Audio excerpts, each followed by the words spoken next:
Last night I got in a big Facebook argument with someone I don't even know. Yeah, that usually doesn't happen, but a friend of a friend, I guess. Still, it was about the S978 bill and continued protection and all that other stuff that Hollywood is trying to jam down our collective throats. Uh, he was of this mind that we need more protection, that this wasn't enough, which honestly confuses me. I don't know what else you can protect. You already have on-demand censorship of the .com, .org, .net, .gov, and .mil registries, which are all American controlled, uh, through the Immigrations and Customs Enforcement. In fact, those are already so overbroad that the only reason why they haven't gone over and attacked Google yet is because that would show that their policies are completely absurd. Um, uh, Getting to the heart of it, though, why do artists need protection? Seriously, society does not exist to serve 1% of the whole system. It does not exist just to put some small class on a pedestal. Sadly, that seems to be the way it's organized, and most of the time the class is big businesses that control the government, and in Hollywood's case, this is no different. Um, uh, Basically, we're said we have to protect the artists, and it just so happens that the artists are all represented by large corporations that don't actually pay them.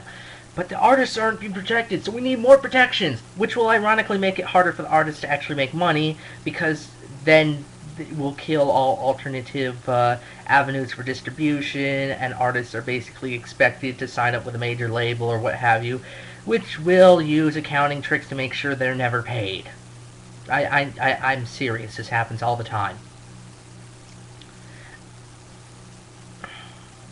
Philosophically, I mean, the second biggest misconception I'm really angry about is the concept of artist protection being the justification for copyright. Read the Constitution. First of all, copyright isn't mandated, it's optional. It was put in as an option saying that Congress may create copyright laws for limited times, which is a joke because you can just keep increasing it, and that is since it's limited at any point in time, we can just keep increasing the terms, and that's technically limited. You know, just how they same way they somehow turned the interstate commerce clause into an interstate commerce clause, or intrastate. Sorry, but yes, in the Constitution it says basically that the point of copyright is we're going to take these rights that would normally be available to everyone, monopolize them so they're only available to a small few, with the explicit guarantee that A, it's specifically there to increase the amount of works to a society, and B, that the monopoly time is significantly limited so that those rights would eventually fall back to the populace and we would have a better solution in the future, a better situation in the future than if we hadn't had those copyright laws. Of course, when the Constitution was drafted and we actually wrote copyright laws, it was 2 7-year terms. The second one being optional. You had to file for an extension. It only applied to certain works. It only applied to certain actions, most notably printing. It was a monopoly on printing. It also didn't apply to overseas works. This was before the age of worldwide copyright protection, and basically, say some big work was out in England, and American booksellers were free to copy it as much as they wanted. In fact, this is pretty much how copyright rules work in all developing countries. They only protect their own copyrights. So really, it's a matter of nationalistic trade protectionism in the early days. I mean, that's even how China works now.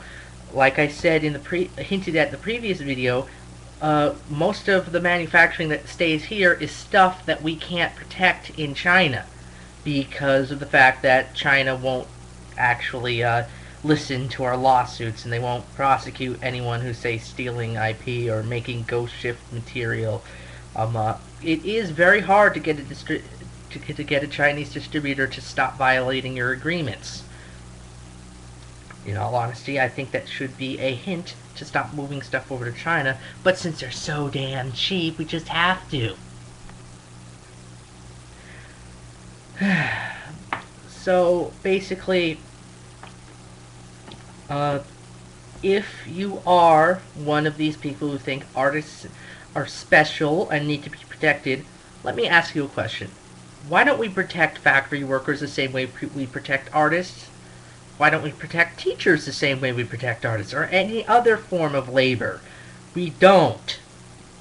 In a free market society, we are expected to work on our own merits. There is no protection. We can't say, do some work and then demand infinite profits. Sadly, this is exactly what's happened, thanks to certain finagling that people have done with various land and labor and copyright monopolies.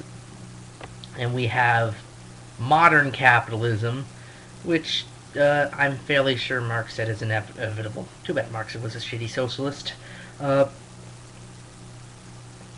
Basically, you are being unfair if you sincerely believe that every worker has some protection right that they should have to be able to charge unlimited amount of royalties upon their work, then you are being wrong by saying only artists deserve this privilege.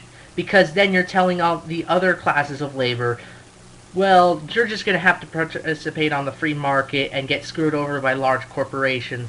But these artists, we're going to make them special.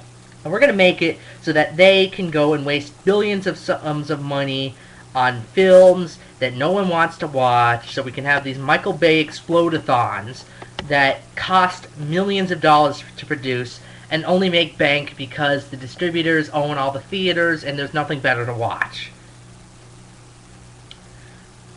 So yes, society does not exist simply to promote one class.